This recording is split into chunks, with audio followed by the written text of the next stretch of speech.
Good morning friends. आज गणेश चतुर्थी है। विघ्न विनाशक, मंगल कारक।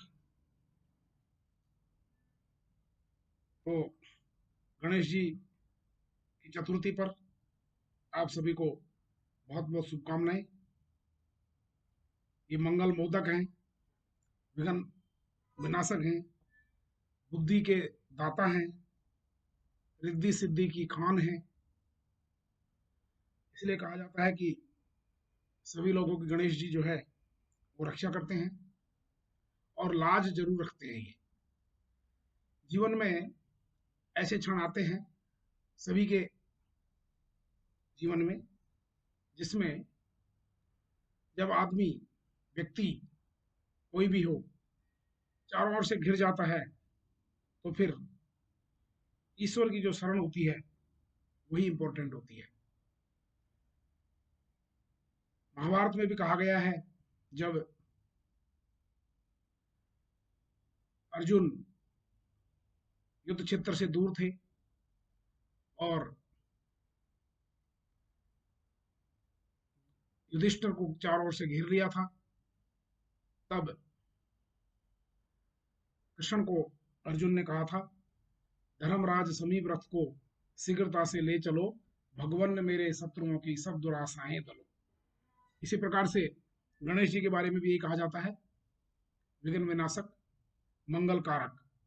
धुंध धुंधाड़ो बाबू, धुंध धुंधाड़ो सुंड सुंडाड़ो, लंबा राखे केस है, भरी सभा में लाज राख जो, साचो देव गणेश है। इसलिए सबकी लाज रखने वाला जो देव है वो गणेश जी है। इसलिए गणेश जी की अवश्य पूजा करें, इससे आत्मविश्वास मिलता है, आपको एक परिस्थितियों से जूझने की एक ताकत मिलती है। ये जो ताकत है वही तो हमको आत्मविश्वास देती है, और जब आत्मविश्वास हमारे पास में आ जाता है तो उसी का नाम भगवान है। वही कॉस्मिक एनर्जी है, वही ब्रह्मांड से आई हुई एनर्जी है। इसलिए जो डायरेक्टली और इनडायरेक्टली हम अपने आत्मविश्वास को बनाने के लिए अपना आत्म मंथन करें, अपने आप से बातें करें, अपनी कमजोरियां जो हैं उनको ढूंढते रहें, और आपस में बात करके मतलब अपने आप से बात करके। जैसे सपोज करिए आप में एक हीन भावना ये ग्रसित हो जाती है कि मैं तो इस परीक्षा में पास हो ही नहीं सकता, या मैं इस परीक्षा में पास हो ही नहीं सकती, तो आप अपने आप से बातें करें कि क्यों नहीं, मैं इस परीक्षा में पास हो सकता हूँ, मैं इस परीक्षा में पास हो सकती हूँ। सफलता मेरा जन्म सिद्ध अधिकार है, और मैं परीक्षा में पास होकर के ही बताऊंगा या बताऊंगी। मेरा जन्म इसलिए नहीं हुआ है कि मैं इस परीक्षा में फेल हो जाऊं, बल्कि मेरा जन्म इसलिए हुआ है कि संघर्ष करके और मैं आगे बढ़ूं, और आगे बढ़ के मैं हर जिंदगी के हर जो मुकाम है उसको मैं प्राप्त करूं। मित्रों, परिस्थिति से घबरा करके और हार मान लेना ये अपने आप के साथ में अन्याय है। हार को अपना एक टीचर माने। हार क्या है? हार आपको एक सबक देती है। हार से आपको हार के भगना नहीं है, बल्कि उससे आपको और ज्यादा आत्मविश्वासी होना है, उसे सीख लेनी है। That's why I called that जो अनसक्सेसफुल है, हार है, डिफीट है, उसको अपना एक टीचर मान के चले। हार से कभी हाथ ना मिलाए, बल्कि उसका दृढ़ता से जो है वो मुकाबला करें, अपनी तैयारी जो है वो जारी रखें। मतलब जीत, हार का मतलब है अगली जीत। हार के कदम के बाद में निश्चित रूप से जीत होती है। रात के बाद दिन, दिन के बाद रात, अंधेरे के बाद प्रकाश, और प्रकाश के बाद अंधेरा। देखिए मित्रों, हार मान लेना, एक तो होता है हार मान लेना, और एक हार जाना, दोनों में अंतर है। इसलिए कभी भी हार मत मानिए। यदि आपने कहा कि मैं तो हार के बैठ गया, नो, हार मत मानिए। इसीलिए कहा ना, हारने में और हार मान लेने में अंतर है। इसलिए हार कभी मत मानो, सतत और अनवरत रूप से अपने प्रयास जारी रखो। युद्ध के मैदान में अगर आप बिना हार स्वीकार किए लड़के भी आप आते हैं, भले ही विजयश्री आपको मिले या नहीं मिले, तो भी आप विजयी कहलाते हो, क्योंकि आपने पीठ नहीं दिखाई है मैदान से। इसलिए कभी भी पीठ ना दिखाएं। ये जीवन है, संघर्ष रत रहना चाहिए, और हमको मिला ही ये जीवन। देखिए मित्रों, एक चीज ध्यान रखिएगा, चुनौतियां उन्हीं के सामने आती हैं जो चुनौतियों का मुकाबला करना जानते हैं, जो चुनौतियों को स्वीकार करते हैं चैलेंज के रूप में। भीरू, कायर, डरपोक के मार्ग में चुनौतियां नहीं आती है। इसलिए आप भी कभी जिंदगी में डिफीट को स्वीकार न करें और अपना प्रयास एक के बाद एक, दूसरे के बाद दूसरे विभिन्न प्रकार के प्रयोग, विधि, मेथोडोलॉजी पढ़ने वाले विद्यार्थी लिख के, पढ़ के, बोल के, लेक्चर दे के, भाषण दे के, वीडियो टेप, मोबाइल में आजकल तो आप बोलिए टेप हो जाती है, फिर उस टेप को सुनिए, लाइक दैट बहुत सी मेथोडोलॉजी है। इसलिए आप पढ़ते रहें, अनवरत रूप से प्रयास करते रहें, निश्चित रूप से सफलता आपके कदम चूमेगी। आज हम आपको आत्मविश्वास का ही लेक्चर देना चाह रहे हैं, क्योंकि गणेश चतुर्थी है और गणेश जी की अवश्य पूजा करें। पूजा करने से आपको एक आत्म ज्ञान की प्राप्ति होती है, आत्म विवेक जागृत होता है, अपने आप में कॉन्फिडेंस आता है और बुद्धि का विकास होता है।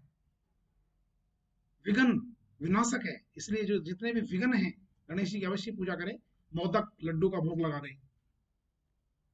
और देखिए, जब आपका आत्मविश्वास जागृत हो जाएगा तो आप मन क्रम वचन से शुद्ध होंगे, और जब मन क्रम वचन से आप शुद्ध हो जाएंगे तो निश्चित रूप से आप में परिस्थितियों से लड़ने की ताकत आ जाएगी, और जब परिस्थितियों से लड़ने की ताकत आ जाएगी सब कुछ आपके फेवर में है। प्रारंभ में समस्याएं आती हैं, जब हम लोग भी वकील बने थे या रेलवे में ज्वाइन किए थे या कहीं पर भी किसी एकेडमी में भी आप ज्वाइन करते हैं, तो स्टार्टिंग में थोड़ा सा आपका मनोबल जो है वो डाउन होता है।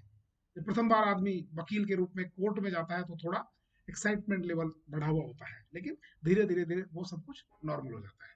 आपको हर परिस्थिति में नॉर्मल रहना है, नॉर्मल रह करके अपना जो पेशेंस है, धीरज, धर्म, मित्र और नारी, तो आपको यहाँ पर परीक्षा किसकी हो रही है? धीरज की और पेशेंस जिसे कहते हैं, धैर्य, धैर्य की परीक्षा हो रही है आपकी। इसलिए अपना धैर्य कभी भी ना खोएं। आज हम बहुत ज्यादा नहीं बोलेंगे, इतना ही कहेंगे बस। अब फाइनली हम जो है प्रिय एंटिटी के अभ्यर्थियों को भी यही शिक्षा देंगे। सिविल सर्विस एस्पिरेंट्स जो है अभी 16 सितंबर से सिविल सर्विसेज मेंस होने जा रही है, तो आप 16 से 25 तक आप अपना धैर्य रखें, तैयारी करते रहें। और यूपीएससी में सतही मार्क्स के लिए कोई अंक नहीं दिए जाते हैं, तो थोड़ा सा बढ़िया से अपनी जो मेथोडोलॉजी है उसको लिख लिख करके 2-4 बार प्रैक्टिस कर लें। और कोई भी क्वेश्चन इतनी प्रैक्टिस जरूर कर लें अपनी लिखावट की कि जैसे 20 सवाल आ रहे हैं तो 20 के 20 सवाल अटेम्प्ट हो जाए। क्योंकि मित्रों, यदि एक भी सवाल छूटता है, एक क्या उसका 1/4 भी सवाल अगर छूट जाता है आंसर का, तो फिर सारा खेल बिगड़ जाएगा। यही तो मेरिट है, एक एक नंबर पर जो है मेरिट बनती है यूपीएससी के एग्जाम में। इसलिए आप वहां पर भी धैर्य रखना है। और यदि क्वेश्चन के 2 पार्ट हैं या 3 पार्ट हैं, तो तीनों पार्ट को इक्वल वेटेज देते हुए उसका आंसर लिखना है। यानी कि आप फर्स्ट पार्ट का तो आप पारंगत है और आपने आंसर लिख दिया 4 पन्ने का, और सेकंड और थर्ड मार्क्स वो भी उतने उतने 4-4 नंबर के हैं सपोज करिए, वहां आप जो है केवल आधा आधा पन्ना भर के चले आए और कुछ भी नहीं लिखा उसमें। अपने जो आंसर्स हैं उनको सपोर्ट करें डाटा के साथ में, इंडियन इकोनॉमिक्स के डाटा हैं, ला के विद्यार्थी जो है केस लाज को लेकर के और अपने आंसर को सपोर्ट करें। इकोनॉमिक्स के विद्यार्थी डायग्राम बना करके, दंड आरेख, पाई डायग्राम, बार ग्राफ, ये सारे रेक्टेंगुलर डायग्राम, ये सब बना करके अपने आंसर को सटीक तरीके से उसमें समायोजित करने की कोशिश करें। और यदि कोई क्वेश्चन आपको नहीं बैठ रहा है तो वहां पर भी हार नहीं माने। अगर आज का चैप्टर हमारा ये है कि हार न माने, वहां भी हार नहीं माननी है। जो सवाल अच्छे आ रहे हैं उनको फटाफट कर दीजिए, और जो लास्ट में नहीं आ रहे हैं अपने विवेक से, कुछ ना कुछ तो होता ही है माइंड में, ऐसा तो है नहीं कि हम कुछ भी नहीं कर पाएंगे, ऐसा हो ही नहीं सकता। तो जो आदमी सिविल सर्विसेज मेन एग्जाम दे रहा है तो डेफिनेटली उसको हार तो माननी नहीं है। एग्जाम हॉल में तसल्ली रखें, हार बिल्कुल स्वीकार न करें, और जो क्वेश्चन का आंसर नहीं आ रहा है उसको अपने विवेक से लास्ट में उसको अटेम्प्ट जरूर करके आए। यदि आपको उसमें सपोज करिए एक भी मार्क्स मिल जाता है तो एक मार्क्स से भी आपकी मेरिट जो है वो चेंज हो जाती है। यही यूपीएससी की एग्जाम की खासियत है।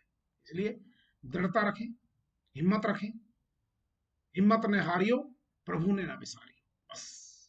और ऊपर वाले के नाम पर, ऊपर वाले का नाम इसलिए हम आपको ये नहीं कहते हैं कि आप अंधविश्वासी बन जाएं। ऊपर वाले का नाम इसलिए कि कॉस्मिक एनर्जी ब्रह्मांड में आती है, वो आपको आत्मविश्वास देती है, और जब आत्मविश्वास आपका चरम लेवल पर हो जाता है तो फिर हार दूर भाग जाती है। ये हमको आपको कहना है। इसलिए मित्रों, 20 तारीख तक वेट करें एनटीटी के अभ्यर्थी।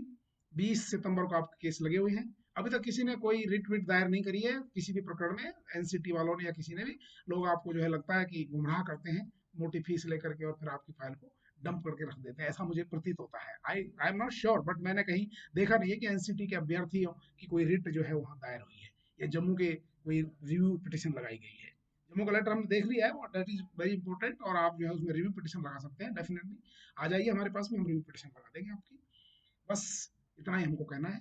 और एनसीटीई वाले जो अभ्यर्थी हैं वो मेहरबानी करके आप 20 सितंबर तक वेट करें। 20 सितंबर को आपका जो केस है वो प्रॉपर डिविजनल बेंच में लगेगा, तब आपके आपका आगे का जो मार्ग है वो प्रशस्त होगा।